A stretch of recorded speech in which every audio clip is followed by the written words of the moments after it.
da Jesolo a Caorle. Ritorniamo sull'asse principale della nostra via d'acqua. Questo ponte mobile, purtroppo fuori servizio da tempo, segna l'inizio del tracciato vero e proprio dell'idrovia litoranea veneta.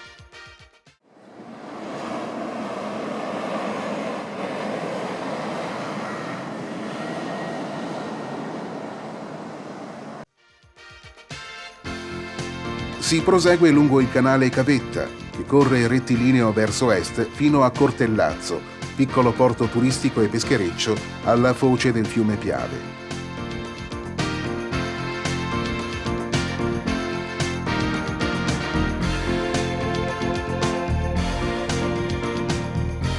Appena più a monte, il Piave è superabile dal traffico veicolare con un caratteristico ponte di barche a pedaggio, che permette ai natanti di risalire il corso del fiume sacro alla patria.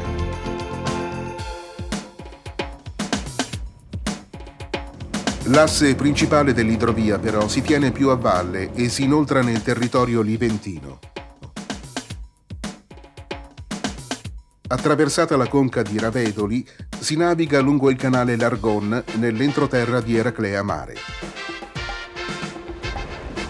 La moderna località turistica è immersa nella pineta ed è dotata di una darsena.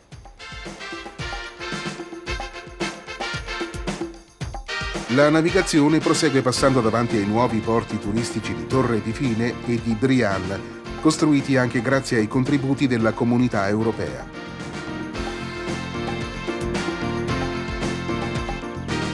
Lasciata a sinistra la chiusa che immette al canale Livenza Morta, si continua per il canale Commessera e si arriva alla foce del fiume Livenza, lo sbocco a mare del porto di Caorle.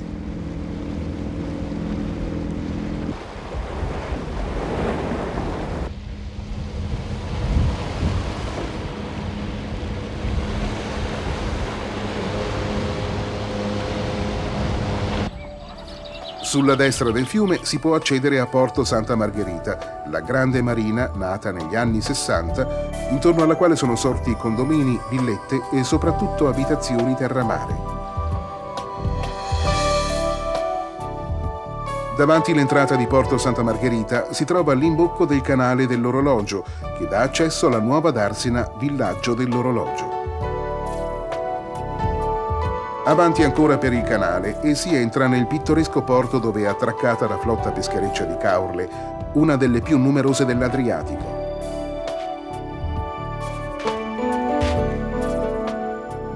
La cittadina balneare è famosa per il suo antico centro storico, caratterizzato da strette calli e da luminosi campielli. Di spicco la cattedrale romanica e l'alto campanile cilindrico di tipo ravennate.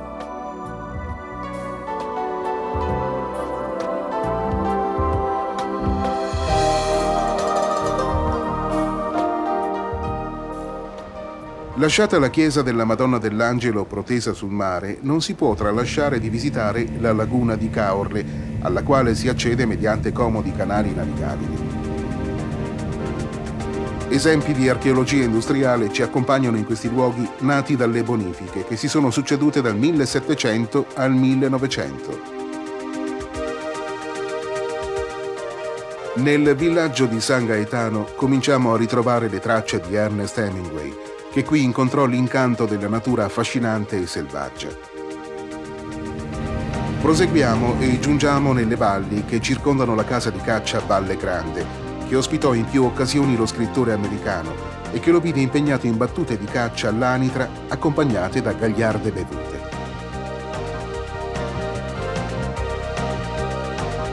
Armi, trofei, stampe e ricordi di un tempo testimoniano la passione epica della caccia che pervade ogni angolo e ogni ambiente. Qui nella laguna, che offre ancora momenti di solitudine e di silenzi, Hemingway pensò di trovare quella serenità che invano aveva cercato sempre e dovunque. Diramazione lungo il fiume Lemene. Un'altra interessante diramazione dall'asse principale dell'idrovia ci porta a risalire il fiume Lemene per raggiungere Concordia Sagittaria, antica colonia romana denominata Iulia Concordia, sorta nel 42 a.C. sulla via Annia.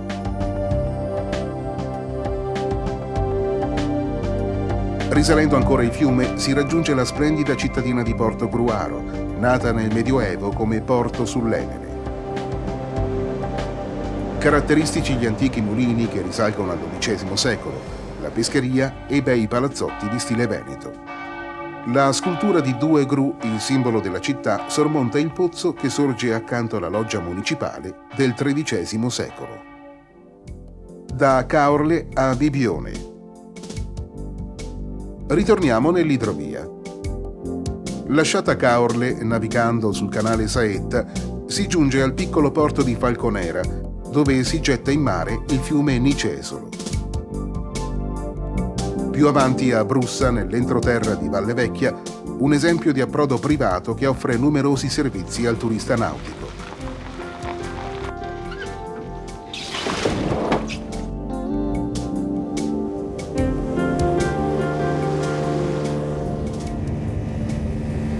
Attraverso i canali del Morto, Cavanella e dei Lovi si giunge a Porto Baseleghe, porto e accesso al mare di Bibione Pineta.